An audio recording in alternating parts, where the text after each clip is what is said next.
As we go into 2026, let's talk about a few things that I've encountered in the year 2025. You can scroll back a couple of videos and see some of the things that I talked about. But today we're going to talk about insecurity and how it can show up in your friends, your family, even your workspaces.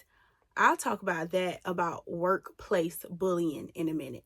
But the signs that somebody is feeling insecure or uncomfortable around you. I recently had a job that I quit the first week. There's a lot of insecurity. It's not just because you think that you're all that, or, you're trying to be above somebody. The things that people feel insecure about, it has nothing to do with your outer appearance. It's who you decide to be. It's who your spirit is in alignment with on the inside. These are not things that can be bought. It's not because of your wig, your face, your brows, or anything like that. People feel insecure about things that cannot be bought. Number one, it's how you carry yourself, your poise, your grace, your mannerisms, your femininity. Some people may feel insecure because you just showed up being yourself. You're kind, you're polite, you smile at people, and people who are not that way, it can make them feel very uncomfortable when you show up and hit the scenes. Some people, they feel like, this person is here to potentially take my spot. And for example, being new on the job, not really, knowing a whole lot about it and having to learn their way of doing things, was dry bar. But a lot of people felt insecure, even though I was struggling to do the 45-minute hairstyles. And by day 2 or day 3, I started to catch on and become a lot faster, which was really good. And I'm supposed to have a whole month to catch up, but we ain't gonna talk about that. But people will feel insecure when you're just being yourself. You're not looking to the left or to the right. You aren't feeling insecure, but you're confident in yourself. You're confident in your ability to learn new things and grow. You're open, you're polite and kind. And to some people, that's just too much. You can be too much for an environment, and you'll know, because it'll feel like you're the oddball in that environment. When other people are in the back rooms gossiping and talking about other people, you're just sipping your tea, minding your business, scrolling on your phone, because the things that are on your mind is far more weighty than how good or how bad the next person is doing somebody's hair.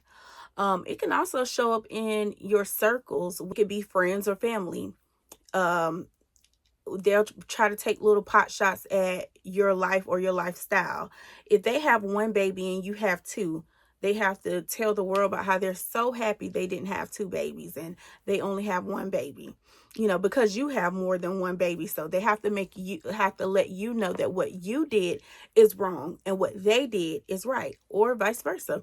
Or, the opposite. If they have 0 kids and you have, children, they have to let the whole world know that they're so happy that, they're not a parent. And it's just like, people don't know your journey. Scroll back and look at my testimony in 2021 or 22, where I said we fasted and prayed to become parents. And it's just like any little thing or any big thing in your life can easily become a competition. If you lost 10 pounds this year, and that's really big for you, and they've lost 40 or 50, now they have to make your 10, that you struggled to lose, that's very small. They have to minimize it. So yes, when people minimize your growth, when people minimize your efforts, when people minimize your family life, they minimize the things that you deem as an accomplishment. I have to record on Snapchat because my phone storage is out of story of my life. But I said that to say, and I want to wrap up this video. I said all this to say that any accomplishment that you are grateful for, happy about, you having a husband, you having children, they want to tell you about how, oh, I would never do that. Everything that you deem amazing and wonderful and a blessing, so they have to let you know that, oh, that's not what I would do. I wouldn't do that. And it's just like, No one asked you. But that is how you know competition and envy and jealousy is present, because if you're happy to be a mom of one, you don't have to let everybody know that has more children than you that this is why you did that. I'm a happy mom of two. When I see a mom of one, I don't have to tell her that she needs more kids. When I see a mom of three, I don't have to tell her, oh, well, I got two kids and I would never go from 2 to 3. I don't have to do that because I'm genuinely content with what God has given me.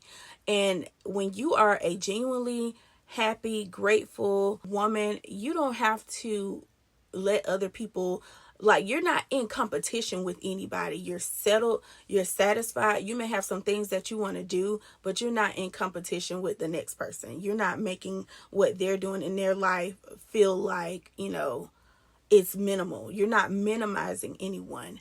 And that's how you know when jealousy and envy is present, because when you can celebrate other people, when you can, clap for other people, when you can celebrate them without always having to constantly throw yourself into it like it's some type of life competition, then you know that you are secure within yourself.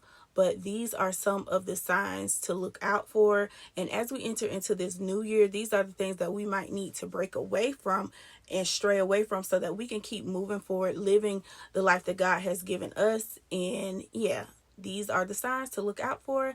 I love you all, and I'll see you in the next video.